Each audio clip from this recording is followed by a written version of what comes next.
All right, good evening. I've known Tom for quite a few years. We're meeting tonight with Tom LaPorte. And Tom, I don't know how many, do you ever sleep? You seem to balance quite a few lives. Let's talk about the more artistic one. Well, let's even go back further. Where were you born? Where were you raised? How did you get involved in art? I was born in Boston, Massachusetts in 1953. Came to Chicago, western suburbs, when I was 7. Been involved in 20 years of radio, mostly radio news in Chicago. So my best sense is my ear, not my eye. Were you on the air? I said what? Were you on the air? I was on a little bit. Mostly I was producing. I was managing editor at... That's what I thought, but you have such a great voice. You know, thank you. I'm surprised they didn't put you on more. I've done a lot more air work with Burning Man. All right, so wait, all right, so how, is Burning Man, how did you get involved with Burning Man? I mean, was it just the fluke that grew into substance, or what? No, as a matter of fact, I spent about 20 years in radio, and I was in the news side. I was an editorial, managed the newsroom, that kind of thing. My first involvement with visuals, and I actually sat down with a friend who helped train my eye to understand visual presentation and art, was when the Democratic National Convention came to Chicago in 1996. And I wound up putting together the website for the host committee. And it was in the very early stages of the web. We did the first audio coverage of streaming audio coverage of a news event, the first streaming video, first time virtual reality. With those, we're good. Let's do this. All right. So let's talk about artists. What do you observe about artists? What do you particularly like? What are they particularly not doing as well as they could be doing? What information do you have that you can share with artists that can let them do what they do better? So that's 3 questions. Yeah, and I'll try for the 3 answers. I think that the artists who I meet, whether they're burners or non-burners or whatever, are sometimes not taking it upon themselves to do their own promotion. I consider whether you're an actor, a musician, or a graphic artist or whatever, that part of the art is your creativity and what you're putting on canvas or putting on the computer, whatever it is. But another and equally important part of the art is communicating that and marketing. And now that we're getting into an era where people can market for themselves through social media, but also where collaboration is the hallmark of creativity, you find a shifting landscape and a challenge for the artists to both master it and to maybe come out a little bit outside their comfort zone. Because number one, when you talk about public relations and that kind of thing, and uses of the media, people are not necessarily comfortable with the media because a lot of people simply think it's either a monolith or it's unapproachable or it's dangerous and that kind of thing. So they shy away from it. They're not comfortable with it. Right. But and the other thing is that artists, by their natures, are often not drawn to aggressive promotion. Robert Frost said that artists are people who have a lover's quarrel with the world. They're not necessarily the kind of extroverts that, because they express themselves beautifully through their art, but that's how they've chosen to express themselves. And I've noticed with musicians, their self-expression is musical and not necessarily verbal. So the ability to communicate through the conventional channels to get your work known, get yourself known as an artist, and to build your communities is something that takes a little bit of practice in order to be, just as your art does. Okay, keep going. So there's as I say, a shifting landscape, and one of the things that I found is that it's possible to do the first favor and to build relationships that way that can pay off in multiple ways. Is no longer, art should not, in my opinion, and I'm not an artist and I'm not in the art industry, but I am in the art world because of Burning Man. But and should I explain what Burning Man is? Go ahead. Burning Man is a gathering of 68,000 artists in the desert of Nevada every summer, at the end of every summer. It's been going on for since 1986, when a guy named Larry Harvey burned the effigy of a man on Baker Beach in California. They started building their participation, and by 1990 they were too big to be on Baker Beach, so the cops told them to get lost, and they went out to the desert of Nevada, largely because one of the founders had a very nice gun shooting relationship with the local judge, so they figured they could get away with a lot. But it also turned out to be a pristine and absolutely perfect environment for art to just explode. It was it's a moonscape, and it's an ancient lake bed on federal land, and so art can be as big as it wants to be, and it can be experimental, and people bring out a whole infrastructure. We build a city that lasts for a week, and then we tear it down and leave without a trace. So in about a 2-month presence there, it's the whole point is art, and you have to, in order to get there, bring everything you need to survive, including water and shelter and food. Things we did a couple of years ago was I have a team of a media team, and they said they wanted to use their real skills and they wanted to work year-round. So what we did was we set up a virtual public relations effort, and I'd be happy to extend this to everybody, Paul. A public relations effort where if somebody wants a press release or they're doing something, we can help you with that, and it's all free of charge, because Burning Man, one of the principles of Burning Man is gifting, but understanding who you're going after and what you want them to know and what you want the outcome to be is absolutely essential in terms of public relations, because you can write a press release and we can talk about it a little bit, and I can send Paul some stuff to forward on to you, but in a press release, you've got a couple of audiences. You've got an editor or a reporter who's going to give you 5 seconds of his time and decide whether it's useful or not. The first question a good editor asks himself is, who cares? And if there's not a clear and obvious, compelling answer to that, just in the first 5 seconds, you've lost his interest. So the who cares is really important, and the so what is really important. And your goal then is to have a press release that is written like a news story, if it's for a local event or something like that, so that the editor, who's not going to spend any time trying to rewrite your stuff, can simply put it into a news hole, fill the space, and move on. So come one, come all, and that kind of stuff, and superlatives are really out of place if you're trying to make that deal with them. You also want to be able to identify your publics, and not necessarily say different things or contradictory things to them, but say consistent things that are sort of tweaked for what they need to hear. You've got your publics who include possibly sponsors or patrons, possibly the public, possibly newspaper people or gallery owners. You can divide up the different people in your community who might take an interest in it, and make sure that you're writing to them and making sure that what you're saying is relevant to them. If it's just you boasting about you've got a new work of art, that's great if they care, but I'm not sure that they do, and you've got to make that calculation for yourself. And then you've got to think about what's the best channel for doing this. There's now so many channels out there, from social media to conventional newspapers, and they call for slightly different approaches. If you've got an event coming up, or if you have a news angle that you can put into a press release, and you have a local paper, that calls for submitting it by email, and then a follow-up phone call. Identify the reporter you're looking at, or the assignment desk, and that kind of thing. But think about what's newsworthy about it. Why it would stand out from the hanging of any other piece of work, and why they would want to report it, because they have very limited resources now in newspapers and broadcasting.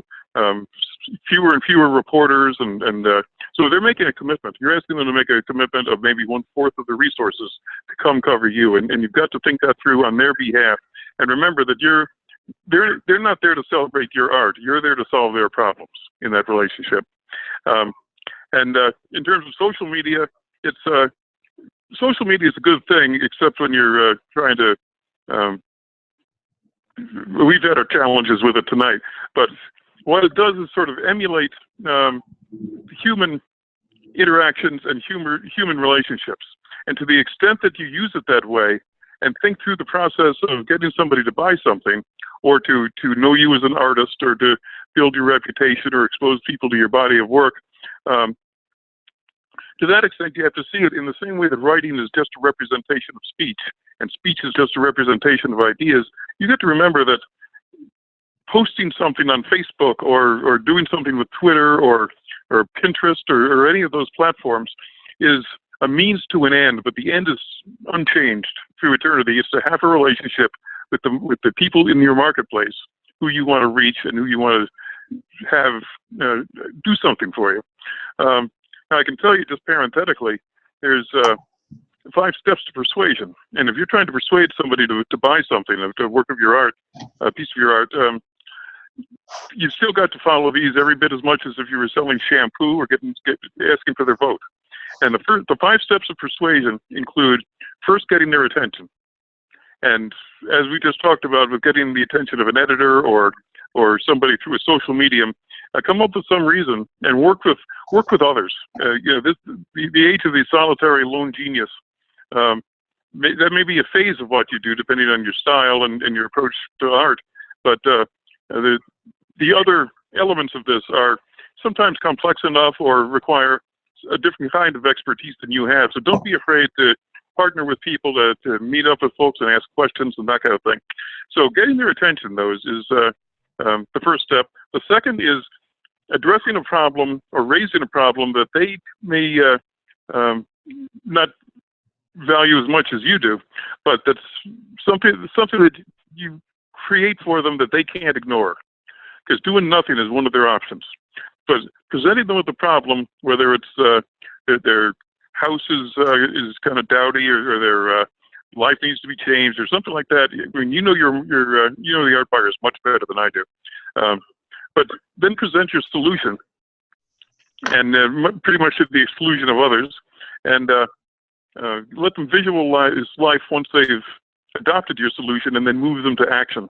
So somewhere in your relationship building with them, that process takes place, and it doesn't have to be and probably shouldn't be, a self-conscious process that's painful for both sides and where you're way too intent on accomplishing it. But that is the persuasive process. What you're doing online through all these different platforms is building friendship, building a relationship, finding the people who may share your style of art, finding collaborators, finding people who are enthusiastic about that art, finding what's happening locally. So figuring out who uses what platform and how they use it. LinkedIn is another one. It is really important, and it's up to you to do a little bit of research and to talk to people and to target your audience well, because that's what the internet is really good for. You can build a relationship. You should participate, I know, in some of the conversations. Don't just post stuff and see who's going to buy it. Build friendships and comment on other people's posts and visit their platforms and that kind of thing. And as you do that, you're going to develop a comfort level, and you're going to develop the kinds of friendships that are absolutely essential in getting people to appreciate and to transfer art. Okay, 4. I'm sorry? Number 4? Oh, I thought I covered those. I don't know. I have number 3 as pose a solution. I'm waiting for 4 and 5, and when do I go to the bank? 4 is let them visualize life once they've adopted your solution. Okay. Your life will be this much better. And 5th is move them to action. Get them to send you an email. Get them to become a follower on Twitter or whatever it is. Get them to take the tiniest step, and you're bringing them closer to a relationship with you. And to the extent that art is sold by relationships rather than just what it looks like on a wall, that matters. Let's open this up for questions in a moment, but what are the kinds, first before we do that, what are the kinds of things that you do on an ongoing basis for Burning Man? I mean, to an extent, Burning Man is like a one-person exhibition that happens once a year, and the rest of the time you're working towards that exhibition or event. So I'm wondering, what do you do? Well, I started out doing media relations with them, and then becoming the manager of media relations out at the event. I also do a lot of radio with them, and I'm part of the team. But all right. So it's the end of November. Are you doing anything for the benefit of Burning Man as being director of media relations now, or do we sort of wait until August? No, they put me in charge of video production, and what I'm doing now is both creating events to organize video production teams in all the different regions around the world, and depending on where the folks in the room are here, we can connect them, and there might be some really good ways to promote exposure and that kind of stuff. So I'm producing the video for the organization of Burning Man, and also promoting in kind of creative ways. They're giving me a lot of license the video that for Burning Man communities around the world. Okay, but what I'm trying to get at is I want to be able for these artists in the course to extrapolate from your preparedness and, you know, the timing of the kinds of things you do in advance of an event. So I'm wondering, you know, like how far are you sending out press releases to people? Where do these videos go? What's the purpose? What's the lead time on these things, etc.? Well, we're doing this pretty much year round. There's a couple of events that are intervening, including in a Dutch event in. I'm sorry, your mouth is moving. I'm not sure. Not mine. Okay, as long as you can hear me, I'm fine. Yep. But I'm experimenting with how video plays a new role in keeping a community together, and I'm very much into crowdsourcing. So the ways that I'm working with Burning Man right now is there's a decompression, which is an annual. Did you disappear again? Bummer.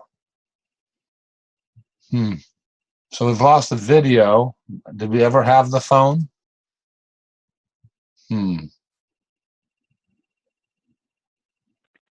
How about this? There you are. Okay. All right. So what I do is stir up interest and create video opportunities that are going to kind of motivate and inspire the people in the different regions, Amsterdam last weekend, to do some documentation of themselves. And then I'm putting together a vehicle, not unlike this, where the people who organize it will be able to show some of their raw footage and that kind of stuff. And my goal is to make it a process-driven thing so that people can get their acts together, and the output, you know, the aesthetics of how we accomplish that are sort of secondary to me right now. But I can tell you around the world. What does Burning Man want from you? Does Burning Man want more attendees? No, as a matter of fact, we're at our limit and we sell out every year. The purpose of our media relations is not to promote the event. We never promote the event. We don't commercialize it at all.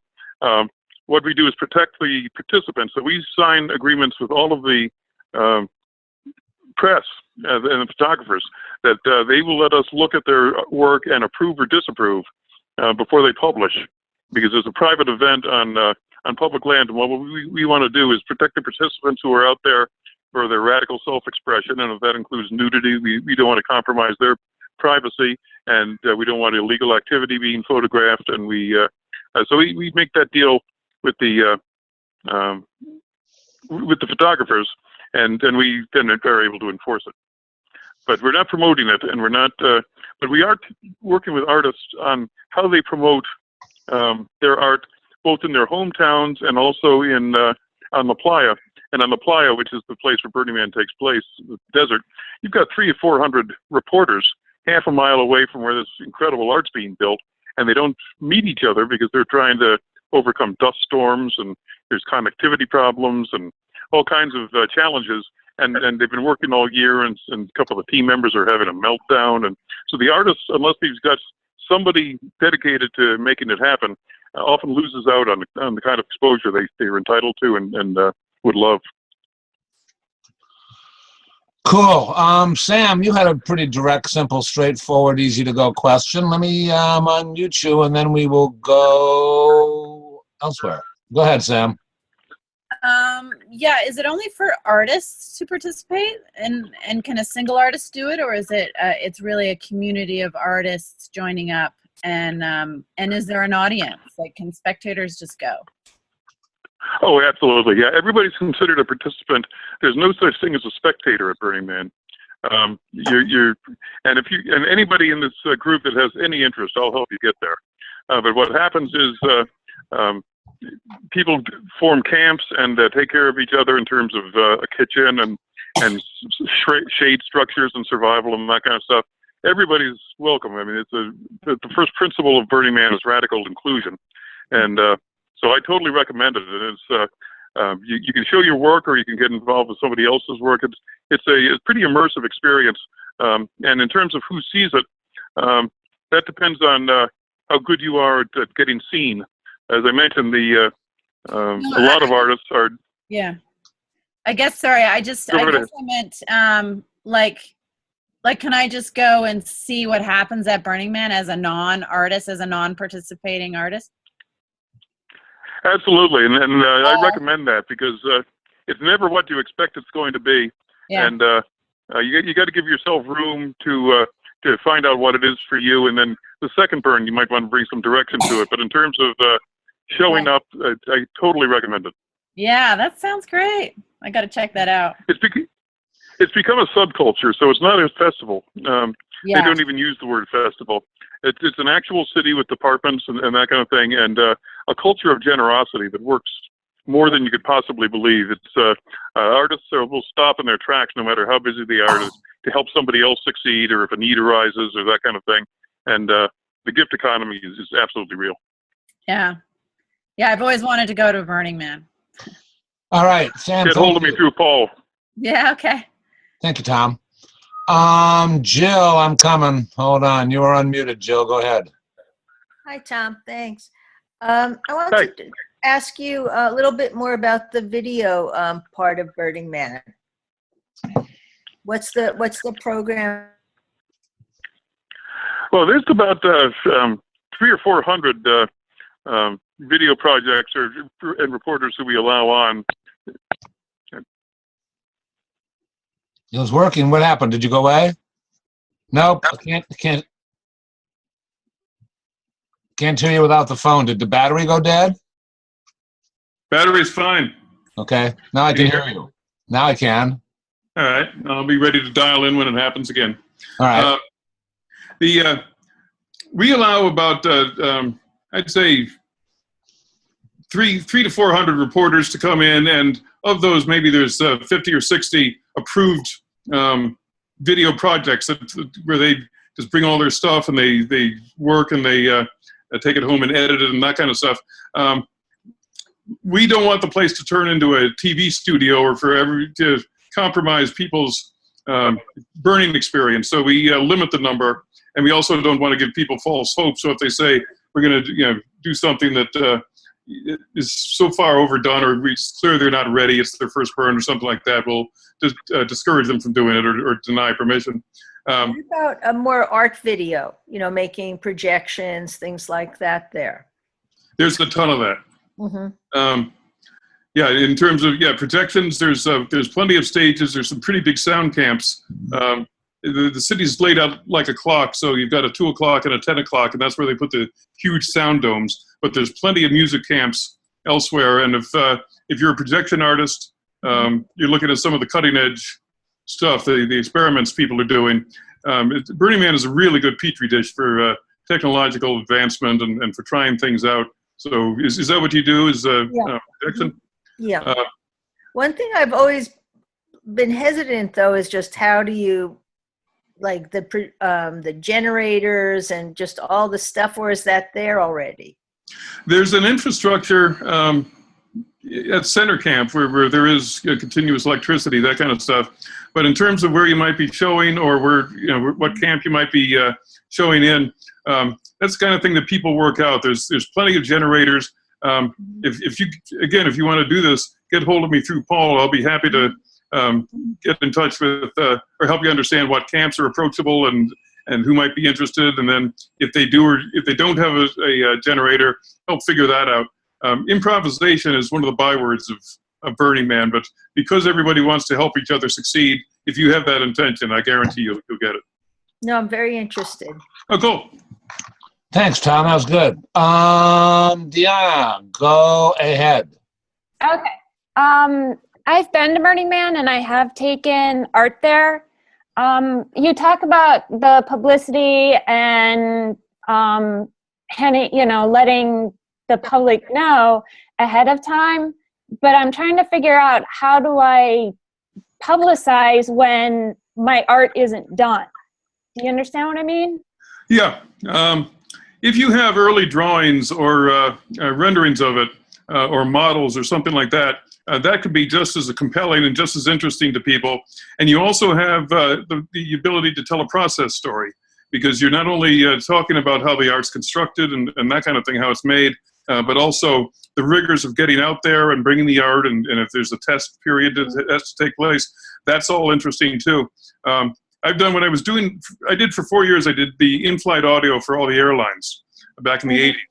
And I did 7 National Geographic audio specials and got to interview the guys who were executive producers and who had created that whole vehicle. And what they told me was that the process story is, you use that when you don't have anything else, but it works very well. The example they gave me was their program on saving the pandas. They said pandas are not good television because they just sit on their rumps and eat bamboo. That's not an hour. So what they did was the Chinese efforts to save the pandas, and that gave the panda plenty of screen time, but it told a story that had a real narrative and a human connection and that kind of stuff. So that's where you get creative with your angle, your news angle on the story that you want to have told.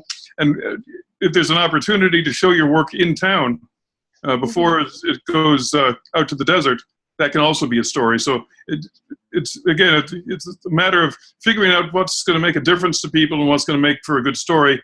And again, I'm giving out my number at the end of this conversation. So if you want to tap into the Burning Man press team virtual help desk or whatever we're calling it, we'd be happy to help you think that through and give you press release, that kind of thing. Oh, thank you very much. Oh, sure. Thank you. What year did you go? The last one was in 2011. I've been there 4 times. Oh, fun. That's awesome. Love it. It's just a little expensive to get there from Japan, so. Oh, yeah. Yeah.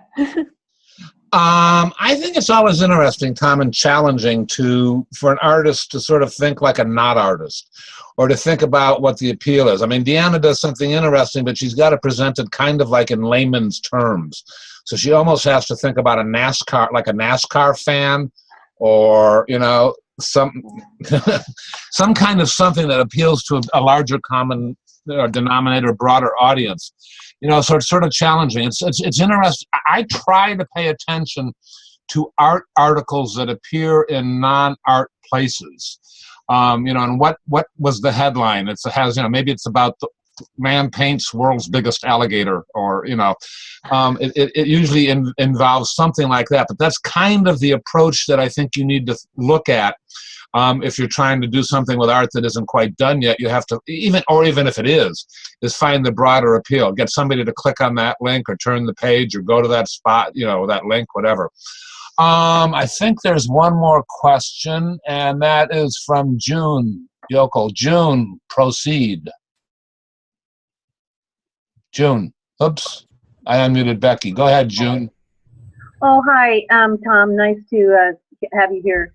I'm wondering how the videos that you do for Burning Man, how useful that is for artists who are not Burning Man participants, but just like straight up visual artists, painters, sculptors, etc.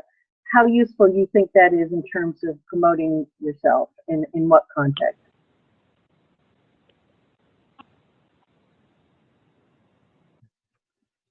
Tom, did we lose you again?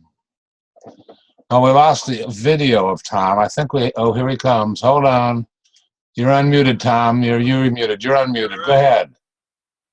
Can you hear me? Yes, yes. Okay, now I've lost the video, but that's fine. All right, go ahead. I'm going to mute the phone. Go ahead. All right. We good? Yes. I didn't understand the thing you said, Paul.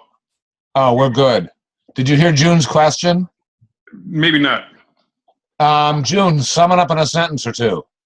How useful is doing a video for artists who are painters and sculptors, etc., who are not Burning Man types, in terms of promoting their work, and in what context would you do that? I think it's very useful, and it doesn't need to include an expensive crew or anything like that unless you've got that level of story to tell. But people love process. People love video and movement and that kind of thing. And just being able to follow a work in progress might be kind of fun, make it a serial thing. You can post, you can use Vine, which is a platform that allows for posting short videos. It's kind of a video Twitter. And by short, Tom means 6 seconds. Oh. yeah. Okay. Oh, yeah. You can do something longer, too. Facebook is not a bad place. Any of these places that accommodate video, and you can put it up there and ask questions. What should I do next? Or how do I solve this problem or something? Even if it's not a problem you have, you're then drawing people in to see your work and to make friends with you and to form a relationship with you. So I think video is a good way to go, and a lot of people are getting more comfortable using it. Okay, thank you very much. Yeah.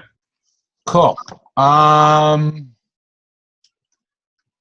We're getting towards the end of our time. Becky, go ahead. Hi, Tom. Thanks for sharing, even through the difficulties here. My question goes back to something you said at the very beginning, and that was the part of Burning Man that would create press releases or help with press releases.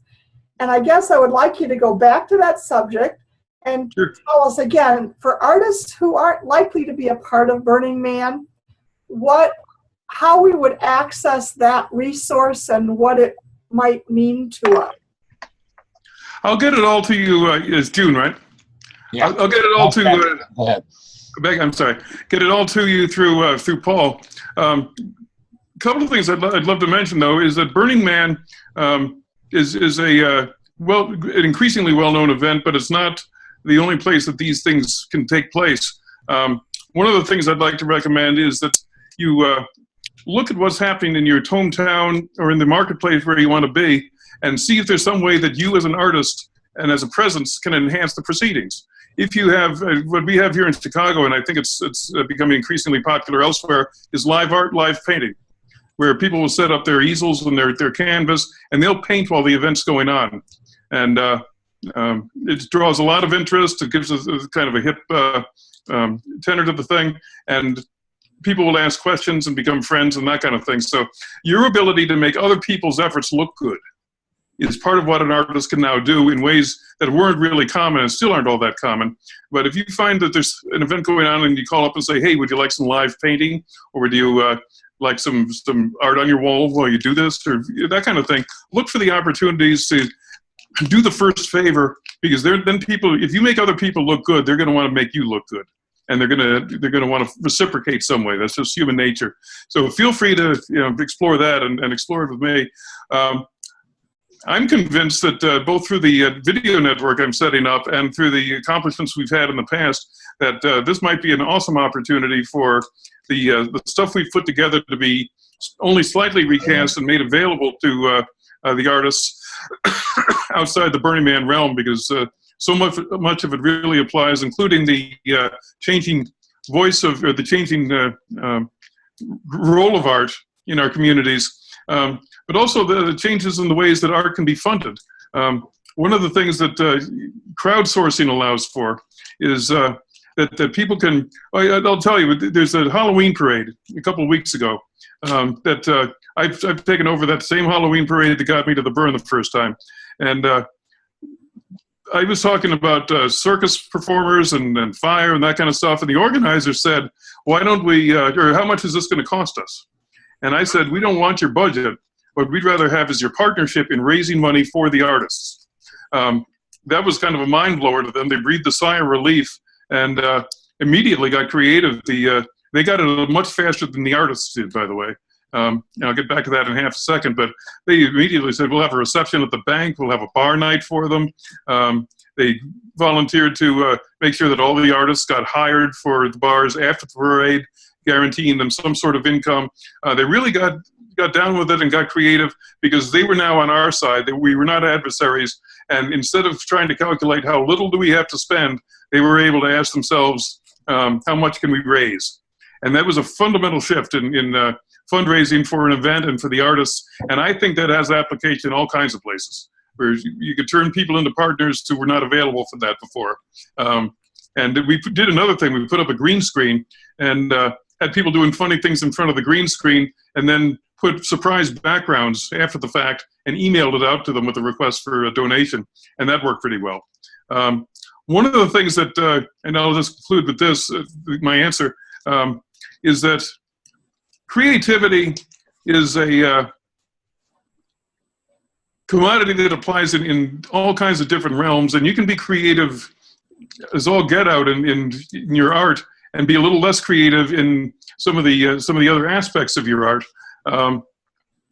You know, they allowed me a couple of years ago to go up to the Electric Forest, which was a music festival, with something we called Einstein Moments. And I'll spare you the whole narrative, but the basic thing was Einstein used to think in cartoons. He used to think in very simple questions. And I went to the managers of the festival and said, listen, if we could teach people how to think like Einstein, they don't need to know math, they don't need to know physics. Think in those techniques, and then meet them in the forest when they may be in whatever kind of altered state. I'll bet you we could produce some Einstein moments. And I think we succeeded with that. We did it for 2 years. So the ability to think creatively about what kinds of relationships can produce high awareness of my art and put my art on display and that kind of stuff, you might find that the art is secondary to your activities. But if you're meeting your goals, that's all that matters. Interesting. All right. Thank you. Meredith, go ahead. Well, I'm just going to ask a practical question. Oh, heaven forbid.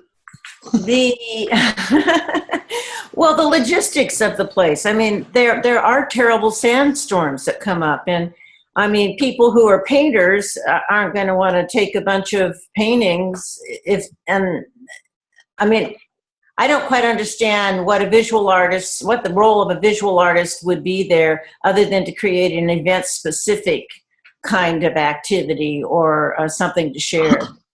And because it could be destroyed. I mean, if you're planning on it being destroyed, that's one thing. But what about the sandstorms? How do you deal with those? Well, they're dust storms, so there's much finer particulate. You're not getting hit in the face with sand. But you're making a great point.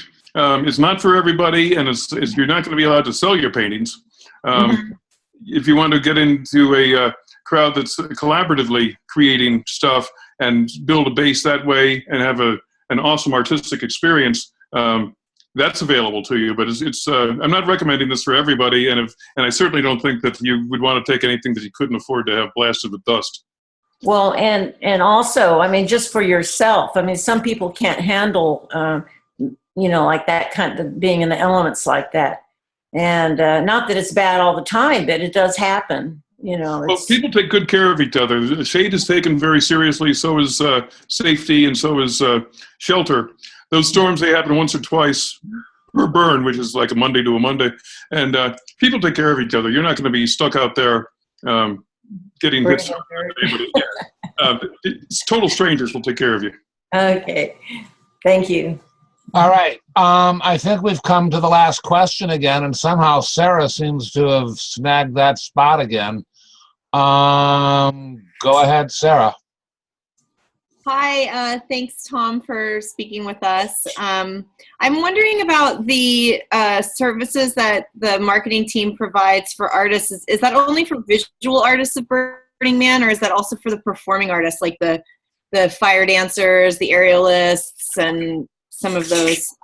Yeah, it's for any of them. Yeah, it's in the process of invention, and it's not, and it's the team gifting. In the spirit of gifting, we have this whole video thing I'm doing grew out of a bunch of really good video people coming together, and we started making gift documentaries for the artists so that they could reward their team members or their sponsors or donors or whatever. So it's all in the spirit of gifting. It's not highly structured. So that's good because it allows us to wrap our efforts around the activities and the goals of the people. Burning Man has a reputation for being very heavy on the graphic, on sculptures and very high on interactivity. There's a lot more chaos in the world of music because we don't have a main stage or bookings or anything like that. It's whatever the camp wants to put on, and the video people the filmmakers have never been celebrated. So we've started putting on playa premieres where we can show their work and give them a red carpet and that kind of thing. But again, I didn't expect this whole conversation to be all about Burning Man. anybody who wants to come, we'll work with you, and we'll be happy to help advance your goals as an artist. And you'll be totally welcome. But it's not, like I say. I was actually thinking of just passing on your information. I think we probably know a lot of the same people. I've never been to Burning Man, but I've worked with the organization, and I co-curated the what I think is still the only museum show of the work at Sonoma Museum of Visual Art in 2001. I've actually never been. It's on my bucket list. I don't know when I'll make it there, but I'm familiar with a lot of the videos, some of the ones that just came out, and I know some of the people who are in them, and I'm a performer as well, and I'm just wondering if, do they know about you?